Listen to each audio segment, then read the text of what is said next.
Hi guys, so it's Sunday night.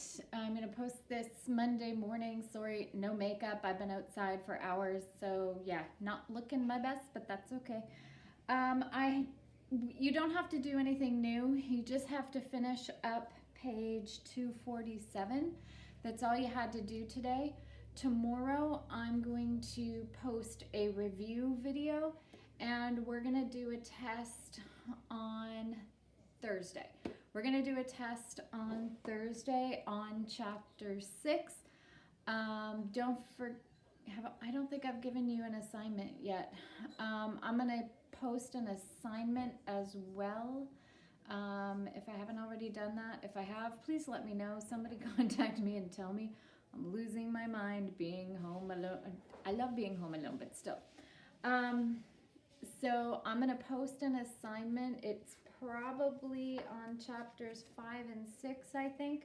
And I'll post the due date when I post that as well. So test on Thursday, and there's going to be an assignment that I'm going to upload for you to do for the end of the quarter, so that we have some marks to put in there for you.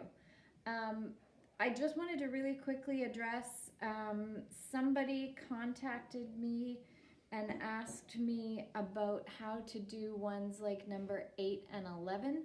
So I thought I would go over one of those with you. I'm not going to do 8 or 11. I'll choose number 7, show you how I would go about doing that. So if you're stuck on numbers 8 and 11, this should help you. So in number 7, the light's not great in here. Hopefully it is for you guys. In number 7, it gives us a triangle. And it's D, E, and G. I think the letters don't really matter anyway. And that's 22. And this angle, I believe, is 33. Even if it's not, that's what we're going with. And it says to solve the triangle. So to solve the triangle, we need to find this angle. We already know that one's 90 degrees. We need to find this side. We're going to call it little g because it's directly across from angle G. And we need to find this side, which is side E. Again, there are a lot of ways to do this, so the way that I explain is not the only way that it could be done, but you still should get the same answers. And again, that's why showing your work is so important. So what would I start with? Well, personally, I would start by finding angle G, because I know that all triangles, the angles have to add up to 180. I already know that one's 90, and I know that that one's 33.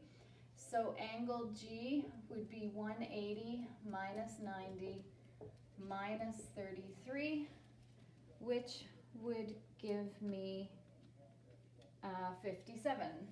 So angle G is 57. So I found out one thing.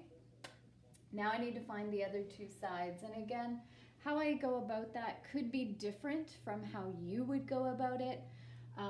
It's just important to show your work so that I know what you did. For me, I'm going to figure out maybe side E. And I'm going to use this angle to do it. From here, this is the opposite side. And they told me the hypotenuse side. And according to SOHCAHTOA, opposite and hypotenuse mean I should use sine. So the sine ratio for angle 33 is the opposite side over the hypotenuse side. When you're solving a trig function, you should always start with a statement that looks like this. Where your unknown is might be different. Maybe what you don't know is the angle.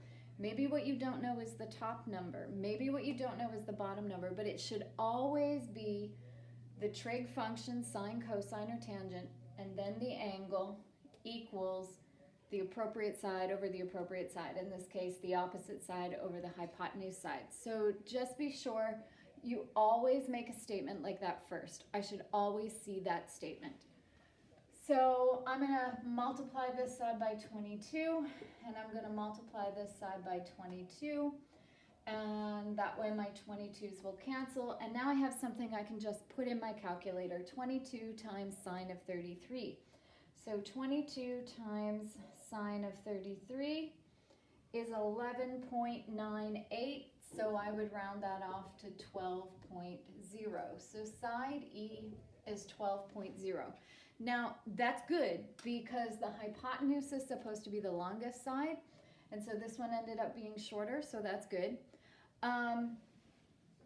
Side G, again, I could do Pythagorean theorem here if I wanted to.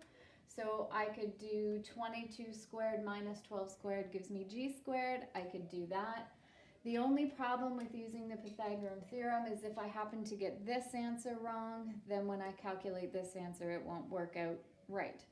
But the other option is I could start at angle E again and say this time I want to know the adjacent side, and I have the hypotenuse side. Well, that is cos.